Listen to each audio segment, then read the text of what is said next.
Omaha Baseball Village, Connor Happer and Josh Odson will be taking up to 5:40, so a little under an hour from now before we start game 2 of the day, which will take place just a little after 6 o'clock between LSU and Tennessee. We are finished up with game 1. It took 3 hours and 30 minutes. That feels like college baseball to me. Classic College World Series in Omaha. Yep, a lot of pitching changes, a lot of weird stuff going on. We had errors, we had balks, we had multiple balks for a time. Long replay reviews. I mean, just we ran the gamut at the College World Series today, Josh. One of those weird games that unfortunately got weirder because nobody wanted to go home, which is very understandable. I get it, and that's usually what happens Monday, Tuesday, Wednesday during the week, and nobody wants to go home. Everybody's out of pitching, so it becomes very, very difficult to make your way back from that one loss. It's why starting 2-0 is very important. Florida's sitting there, and they're watching, and they're saying, that's what I like to see. TCU won a 3.5-hour game, and then they have to turn around, beat us tomorrow, and then beat us again on Thursday if they would like into a championship series. But here's the positive part. TCU, they can say they're in the Final Four.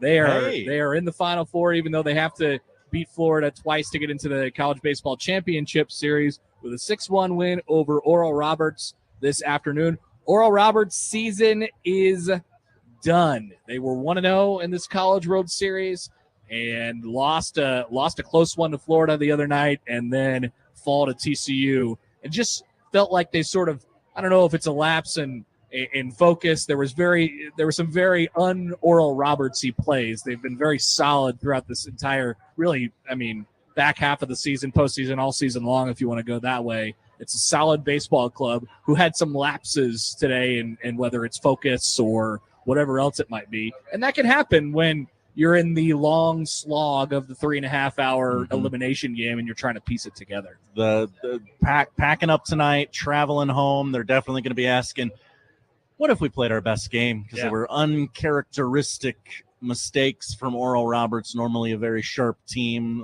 mistakes on the base paths, mistakes in the field, and then the multitude of things that we never thought we'd see at the College World Series before. Well, it gives us another opportunity to talk umpires and questionable umpire decisions. Why don't we just get into that now? So we had a play at third base later in the game, get into a bit of a rundown. There was a runner who was occupying third base. The runner, a separate runner in between second and third, is caught up in a rundown. He is tagged out on a dive. And then the person who is making the tag, the defender for Oral Roberts who is making the tag, applying the tag, on the dive, rolled into third base, knocked the player who occupied third base off of the bag and was applying the tag. They went to replay, and they said, they're both out. Now, I didn't think you could push guys off the bag. What do I know about baseball, though?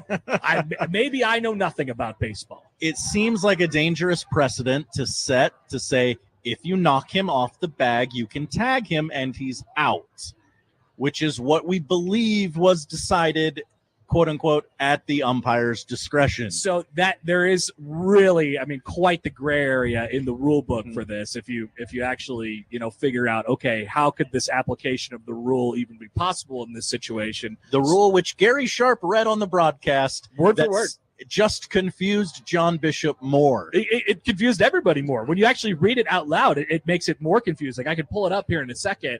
And so the guy rolls into the guy who occupied third base, who, as long as he occupies third base, is obviously fine. That's the safe spot. That's why it's called a base, Josh. It's like tag, base. I got base. Safe.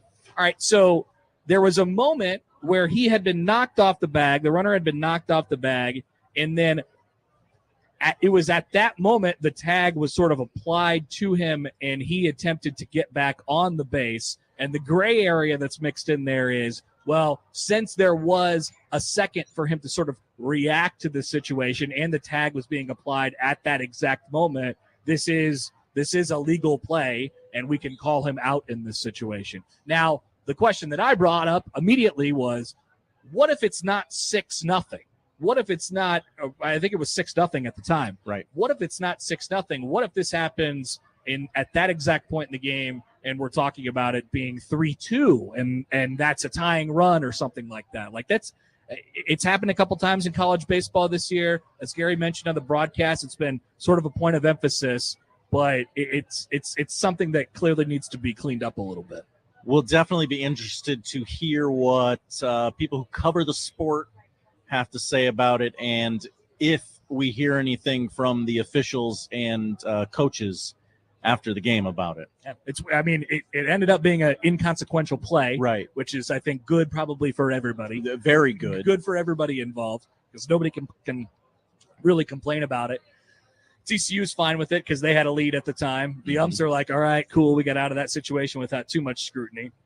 But then we spent a lot of time, explaining things to each side. There's a counter argument every single time. It just kind of felt like there was maybe a little bit of time wasted today over at the old ballpark. Was that at the time that Kirk was on with ESPN, or was that the second balk was when he was literally on with ESPN? Yes. He had to take the headset off, go walk over to the umpire, hear their explanation, walk back to the dugout, put the cans back on, and talk to ESPN. When it felt like he was on for basically that entire half inning. A weird one. He's very good on TV. He's very handsome. He is. He's got show hair. That's what we call it. He's got show hair. He doesn't like to wear the hat a lot. Why? I wouldn't either, because he's got the show hair. A little salt and pepper, keeps it nice and firm up top. Looks fantastic. But TCU gets to continue on. Oral Roberts, let's congratulate them. What a season for them. Yes. A lovely season for them and a great run in Omaha. They looked every bit the part, Josh. Taking Florida to the wire, winning their first game of the series against TCU and then ultimately coming back and losing. But, man, they looked every bit the part for those first two games, and today the kind of wheels fell off a little bit.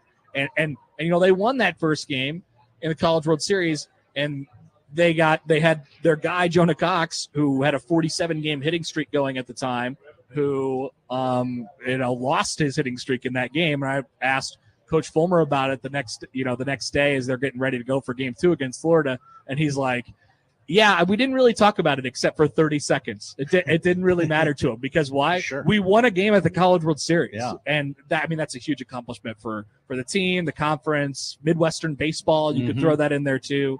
It was a lovely year for them. We've seen, unfortunately, a number of times a team gets hot with their star player. They come to Omaha, and then that star player inexplicably kind of cools off. Yep. When he gets to Omaha. I think it was I'm going to get crucified if I'm wrong. Was it Gordon with Nebraska? He was real hot. Didn't have a great series. Yeah. Didn't have he a got great here series. and just ice cold.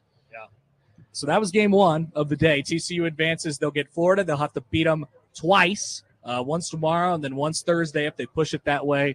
And we will get you set for game 2 of the evening, game 10. Game 10. It'll be the 10th already. Game of the College World Series already. It feels like it was just yesterday. We were all so fresh. We were so excited. And we weren't so sunburnt. Nobody was triggered about the length of games. We weren't so sweaty. But here we are. We're sweaty. We're sunburnt. And game 10 is coming up tonight, and it should be a really good one between Tennessee and LSU. One will go on to play Wake Forest, and one will go home. And then the team that wins will have to beat Wake Forest 2 times before they set things off. We are off and running here for the Omaha Baseball Village. Please drop by if you'd like to. We'd love you to on your way into the ballpark or whenever you get around to it this afternoon. A lot more tomorrow. foot traffic. A lot more foot traffic. I'm Connor Happer. Josh Odson's here as well. We'll continue on with more from the Omaha Baseball Village live on 1620 The Zone.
Welcome back. Connor Happer and Josh Odson with you at the 1620 The Zone booth inside of the Omaha Baseball Village in between Game 9 and Game 10 of the 2023 Men's College World Series. TCU moving on with a 6-1 win against Oral Roberts. Coming up, we have LSU and Tennessee in just a few short minutes. Wonder if the LSU crowd is thinned out. My guess would be not. My guess would be they're still here. I don't think so. Now, however, what is the motivation? You've broken the shot record across the street. Okay. You've broken the shot record. Obviously, there is, of course, cheering your team on, which is probably somewhat of a motivation. But I would imagine a lot of people made the trip up and said, we must break this record. And then the Raising Cane CEO comes in last night and he says, I'll buy 6,000 of these and we'll set the record once and for all. And he did that. And we were only on day 4. I see that Ole Miss plaque above the standings board. Yeah. It's triggering me. I would like to pass it. What's the number? Mr. Canes, it's 6,000 shots. Sold. You're done. You got me. Josh, I'd like to remind people that the 1620 The Zone hydration sponsor is Zen Water. Thirsty for a change. I'm working on a Zen Water right now. Josh is working on a Zen Water right now. We feel very zen with our Zen Water. We got the Zen Water in our system, in our coolers, and you can have it in yours as well. Indeed. With a hydration coupon if you come out and see us at the Omaha Baseball Village. And you can also register to win ice cream for a year. Hello. From Ted and Wally's. Everybody hear that? Ted and Wally's, official ice cream of 1620 The Zone, celebrating more than 35 years with over 3,000 flavors. Benson and the Old Market, Omaha. You're going to want that ice cream today. Yeah. A lot of people in the press box asking when Zesto Day is. They are. Zesto Day can technically be anytime you want. That's true. That is also true. But the best days are Ted and Wally's days. Indeed, they are. And you can have them for a year. We'll just sign our little certificates right here. And the people are asking about this lovely Zen Water cooler. That is a nice cooler. As well. They're like, hey, how do I get my hands on one of these? Just sign up. Sign your life away. Just sign up. No. Come on, Josh, help me out here. It's all good. All right, so we're back. I've never done, by the way, the in-between show. Oh, you have? I've noticed that the foot traffic is very good in here. It's very heavy. Very heavy, maybe a little heavier than the pregame.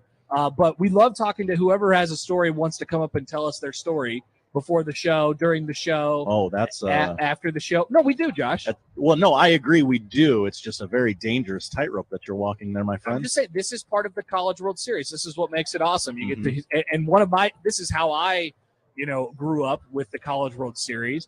There were all kinds of youth baseball tournaments in the area, whether it's in Council Bluffs or all around in the city of Omaha. So we have teams coming from all across the country just to play baseball around the tournament that we have across the street, and then they get to take in a nice little game as well. Well, we met with a team from Medina, Minnesota, the NLB, the 13U team, Nevers Larkin Baseball. We met a few of their players. They seemed like future superstars. There were a whole bunch of them that said, well, don't worry, you'll be seeing me in about 8 years. I'll be back. Not joking either. No. They're like, I hit bombs and I'll be here. I asked one of them, I think I asked Sama, who was one of the players. We saw Clem and William and Sama and Thomas and Talia and Caden, all of them. But Sama was like, I was like, dude, are you going to be back here? Like, what's going on? He's like, yeah, I don't really know. It depends on if my team's here or not. So he's already planning on, making at least some sort of a run, but he just needs his future college Division I baseball team to pick him up. Depends on if the other 24 scrubs with me decide to do anything. So it was great to meet them, and they gave us. I'm told that these are limited edition pins that this they pin gave us as well. That I'm showing on the camera on the YouTube stream. We're on the stream, by the way. Yeah, it is heavy. There is heft to this pin. It's a double pin. Yeah. So there's pins in the back, and you have to staple it into your body in order for it to go. But I got mine on there. It's got everybody's number on it. This is a nice pin. But that was, Josh, that was always part of the youth baseball tournament thing. Like they all, and my team never traveled that much. Okay. So we didn't really get into this game, but that was the whole thing. You get a whole bunch of pins at the beginning of the year, and then you go to these baseball tournaments around the country or in the region, and you trade with the teams, and then you put them on your baseball bags, you put them on your backpacks and stuff like that. So this is a really cool thing. It's been a thing for a really long time.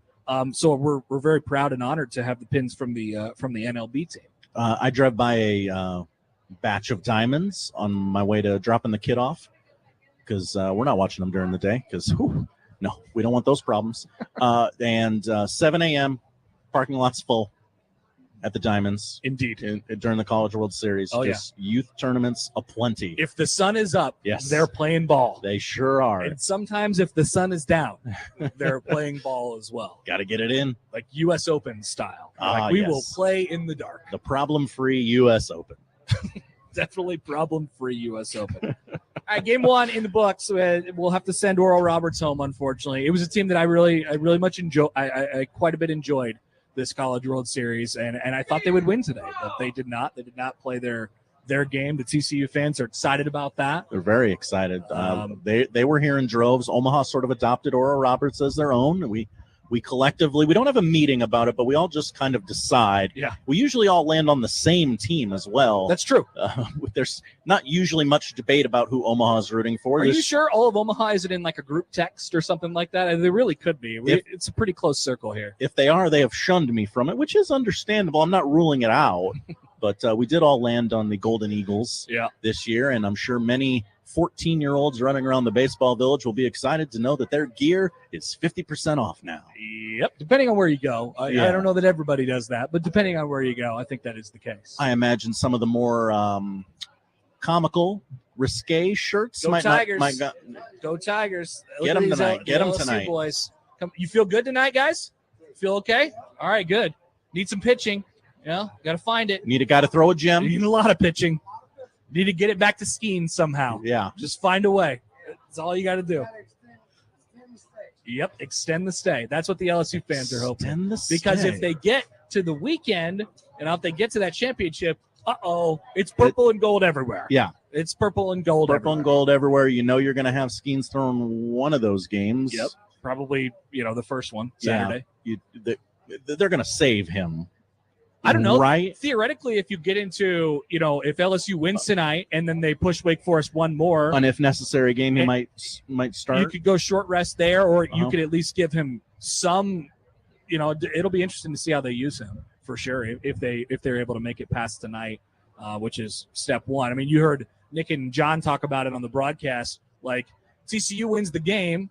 You feel good about winning 2 games at the College World Series. But now you look at the task that's in front of you. You have to beat Florida 2 times, and you have to do so with a completely depleted pitching staff and bullpen. So it's not easy to come back from 0-1, which is what TCU was, but just 1 loss in general. It's almost impossible to do. Florida sitting in the ice tubs, rested. What was the stat? 19 out of the last 21 teams to win the College World Series have been 2-0. Yeah. On whichever side of the bracket they come from. It's a very real thing. It can be done. You got to have a special group of guys. Hey, check me in a couple minutes. Yeah. But you do. Love this gig. It's a. I got you. No, I appreciate it. Scott Frost was our coach. We understand. We stopped by a couple of LSU tailgates yesterday. Yes. We had some fish bites and some beignets. Hush puppies. We got the whole experience, man. It was great. What was that dip? The boudin. Yeah. Boudin. Oh yeah. We don't know what's in it. We don't have any idea. I didn't ask. It doesn't matter. Yeah. How'd you forget that? I don't know. I don't know. Josh is now getting accosted by LSU fans. And I love it. Wouldn't have it any other way. This is the College World Series. This is as good as it gets. So yeah, it's a tough task to come back from to beat one of those 2-0 teams in the College World Series. But that's what our winner will have to do tonight. That's what TCU will have to do starting tomorrow against Florida. That's what LSU is going to try to do. That's what they're gonna do. That's what they're. I love the confidence. Got it. Beaming. So yeah, you could be like our friend here and come on down to the baseball village and just say, "Hey, my team's here," and you're LSU right now. You're Tennessee. You're in the Final 5. It doesn't really get you anything, but you're in the Final 5. Final 5. We've sent 3. We've sent 3. No obscene gestures. No obscene gestures. This is our guy right here. I love this guy. We got 3 teams that have been sent home from the College World Series already, and we'll send another one home tonight. Should be good between LSU and Tennessee. Connor, Josh Edson with you from the Omaha Baseball Village in about 20 minutes, a little more than 20 minutes. We'll send it back to John Bishop, Mike Farron this evening. Farron night, it's a Farron night at the ballparks. Bumped into Farron a couple times. He was walking around with our friend Steven Scotch, Big Monkey. Oh, yes. And, so just taking it all in. He's baseball a lot, but I think I get the sense from Scotch that these days are probably dragging for him a little bit. He seems a little sleepy. Now, he just is probably a sleepy guy, knowing his personality just in a few brief interactions that I've had with him. But so him and Mike Farron are getting along just fine, and Farron will be great on the broadcast tonight. Farron has been great and will continue to be great. Now, Scotch, would it be fair to not assume, but maybe guess that he's imbibing after the sun goes down and it's catching up to him after all these days? Because he's a very popular guy. Everybody wants him. We've tried to get him. Yeah. I assume he's making appearances across the street, the place where they sell the shots. Yes. So I wouldn't be surprised if he's indulged in a couple at some point. If you're going to the shot place, you better sample some along the way. Of course. That's what you have to do. It would be rude not to. We do the College World Series one time. So we are about 20 minutes away from sending you across the street. I should mention that Gary Sharp is on the broadcast as well. And he will henceforth be known as the guy who talked to Livy Dunn. That's forever. We're going to talk about that in his obit. That's right. In the end. Josh came up with a beautiful graphic this morning. I did. Whipped it up on my phone. It's quite the backstory. Gary and Livy. Gary plus Livy. They should have done how the social media accounts now do the whatever X, whatever else it is, if they're just like collabing on something. Oh, yeah. The very sharp 1620 X Livy situation. Yeah. We can still do that. We can still work because, that photo's forever. The photo of the two of them. You can do a lot of things with the photo. Where they both look extremely happy. Yes. So we've talked umpiring. We're going to set up game 2 as we back here in just a few minutes. I have an interesting question that was just sent to me via text message from a listener. Okay. Yes. And it's worth probably a couple minute chat at least. Love it. Poll question: was Gary Sharp the first man named Gary to ever talk to Livy Dunn?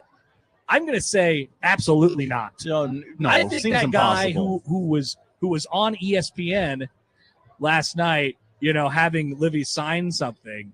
I think that guy was probably named Gary too. That guy looked like he had also been with Steven Scotch the night before, and he looked like a Gary. Gary's a super common name, right? It's pretty common. Hey, thank you, my friend. We'll get him. Go Tigers. Go Tigers. That's our guy, LSU fan. And we got a Royals guy in here. Hey, it's okay. It's okay. It's okay. It's okay. No, same here. I'm with you. See, he says, nobody's accusing me of being a front runner. Get in on the ground floor, everybody. It's time to become a Kansas City Royals fan. People forget about the Kansas City Royals. Did you hear that, Josh? The crowd went wild. They did. When I said that. Have you heard about the Omaha Storm Chasers win streak? It is time to get in on the ground floor. Everybody needs to become Kansas City Royals fans. We have a couple more things left to get to before we send it back. There's a quick one. We haven't accomplished. Is there anything that you'd like to talk about, Josh? You don't. No. I'd like to let you stretch out for a couple minutes. We stretch out for a couple minutes. Yeah. I wasn't prepared to do that. I could maybe work on something. No, I have a couple things. I don't. I'm just happy to be here. Josh is happy to be here. Happy to be with my friends who are also coworkers. Isn't it great? It is. This is where these it's kind of a trip for us, right? Mm-hmm.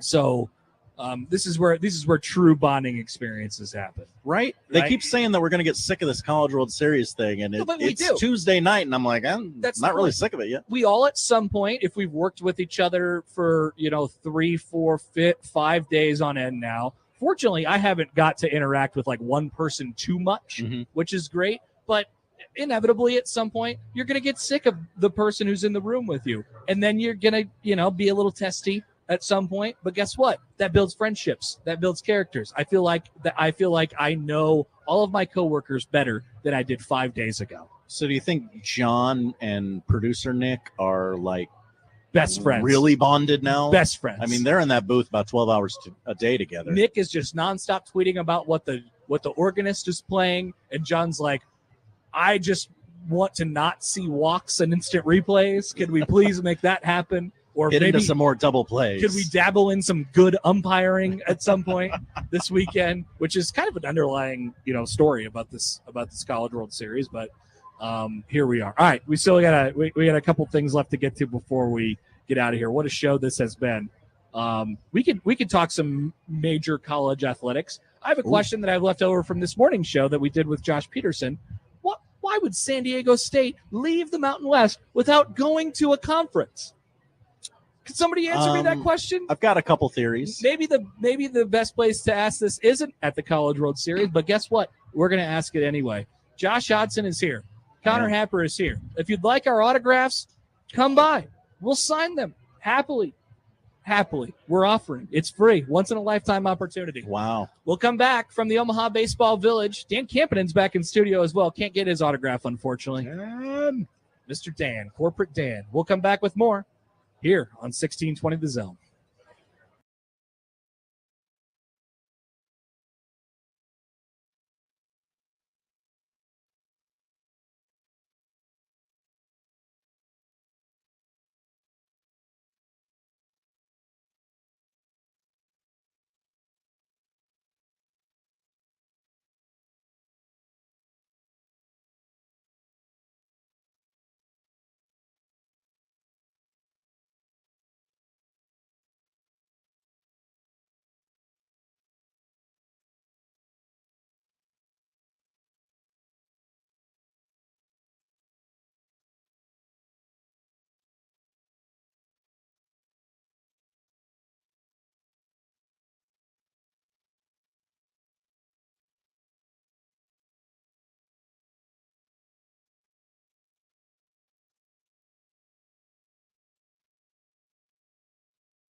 Welcome back to the Omaha Baseball Village. I'm Connor Happer alongside Josh Odson. We are just about 10 minutes away from sending you back to the ballpark with John Bishop, Mike Farron, and Gary Sharp this evening for game number 10 of the College World Series between LSU and Tennessee. LSU losers last night to Wake Forest, who was the 2-0 team in the bracket.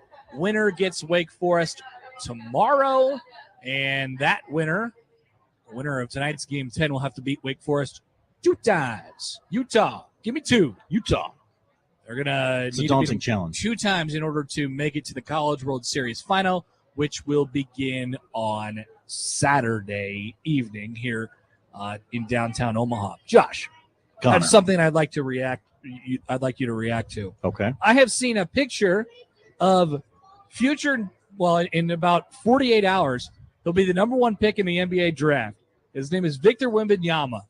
I am familiar. I have seen him now for the very first time. He is a guest of the New York Yankees this evening in the Bronx, which now I need the picture of Wembanyama and Judge standing right next to each other because we've never seen Aaron Judge look small before. So I think that we could potentially pull this off, and I would imagine that's a possibility. Yeah, we need that. I have a picture in front of me of Victor Wembanyama holding a baseball. Now, a baseball for you and I, it's I don't know, it fits perfectly in our hands, right? It's difficult enough to throw, but it's still, it's not a pea, right? Correct. Victor Wembanyama holds a baseball, and it looks the way probably a golf ball would look in my hand. It only goes from about the tip of his fingers to the first knuckle on his finger. He is holding it. It looks like he has claws. It's impressive and disgusting at the same time. He could fit probably 7 more baseballs in his hand if he wanted to. I think the Yankees need to get that picture, like Adele holding all those Grammys. Yes. Just get Wembanyama holding a bunch of baseballs. Seriously. It must be the easiest thing in the world for him to palm a basketball. This is the most insane thing I've ever looked at. It's honestly kind of scary, like you said. He would never be able to. Now, he would never be a baseball. He would never be able to throw a baseball correctly, right? Because he would have no idea where it would go upon it leaving his fingertips. There's no way he'd be able to control that. Yeah. Now, if he could somehow figure it out, he would be the greatest pitcher of all time. He would, because when he releases the baseball, he would already be 6 more feet at least closer to home. He would be only 54 feet away from home, and that would be quite the accomplishment. I had not thought of that. And it would look like the ball he would be playing on a shortened mound. This is shocking photographs coming out of the Bronx tonight. Why is he at the Yankees game? I don't know. He's not a baseball player. He's wearing not American. He's wearing a very old school Yankees jersey. Okay. I guess the Yankees just had him out as a guest this evening. They love stars. It is they're in New York. Shocking picture. If you get a chance, go take a look at Victor Wembanyama holding a baseball. It's actually kind of terrifying. We also got a tweet from our friend VJ. Hi, VJ. VJ from Twitter, who says, I need to know which side of the fence you guys fall on, loofah or washcloth. Pretty sure every host ever on 1620 has declared during the College World Series. Now, I don't know this to be true, VJ. I've listened to a lot of 1620 The Zone this week. So he may be playing us. Maybe in previous years. That's possible. But I am happy to divulge that information if you'd like to get into the conversation. Oh, I would love to, because I'm going to go somewhere you're not predicting. Okay. I'll just proudly say loofah. Oh, you're a loofah man. Yeah, it's not the one on the stick. It's like the little puffy ball, that hangs on the hook there. Yeah. Yeah, I'm a puffy ball guy. Everyone says, "Oh man, those things get really dirty," and they get. Well, I guess they do, but you get a new one because they're a dime a dozen. You don't need. True. You can, almost literally. You could get like a 50-pack of them and then be set for for as long as you need to be, and then you go back and you get 50 more. What color is your loofah? Just out of curiosity. Bright green. Okay. So not a terribly feminine color. No, I think there's an orange one, bright orange one in there as well. Get a pack of them from Costco. I think there's a pack. Okay. Yes. And then there's, of course, the other option of just going with the hand. Just scrubbing yourself. That's where I'm going to go. When I was born, the good Lord gave me 2 loofahs, 2 washcloths, whatever you want to call it. They're called hands. And I put the body wash in my hand and I rub it on my body. Or I hold the bar of soap and I rub it on my body. Yeah, that's okay too. It's okay too. Now I'm not a bar soap guy. Our boss David got me hooked on the bar soap. How did he do that? He gave us some for Christmas. He did give us some for Christmas. I remember that. And it was very good on my skin. So I said, okay, I'm gonna go down this rabbit hole, see where it goes. I'm a bar soap man right now. Interesting. The Amazing Daniel tweets into the show. He says he agrees with you. He just uses the bar of soap. He is a bar of soap man. Now I understand if you're that bar of soap has your body, your gross body, and your hairs all over it. I'm the only one who uses it, so it's just me. It just seems slightly not dirty. That would not be the reason why I didn't wear it. It would just or didn't use it. It would just be that it's sort of sometimes rough on my skin. I like the wash. I like the gel. Well, this has a low grit. Okay, the bar soap. That's good. Which is good for exfoliating the skin. I appreciate David for doing that. He's sprung for the good stuff. This isn't hey, here's a 3-pack of Dove. Merry Christmas. Nick Hanley has texted in just to get his take in. He calls the what I refer to as a poofy loofah just the shower poof. The shower poof. The shower poof. Yeah. I could see Nick pretending not to know the word loofah. So this makes sense. But when you think of loofah, you think of the one like the scrubber on the stick, right? Yeah. That's an old loofah, old school loofah. Uh-huh. I don't have that. I wasn't born in 1946. Although sometimes your takes make people think you were born.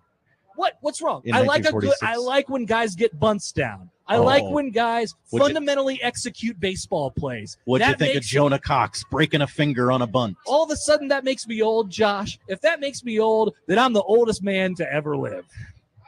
I'm old. I guess so. But I like a good bunt. I like execution.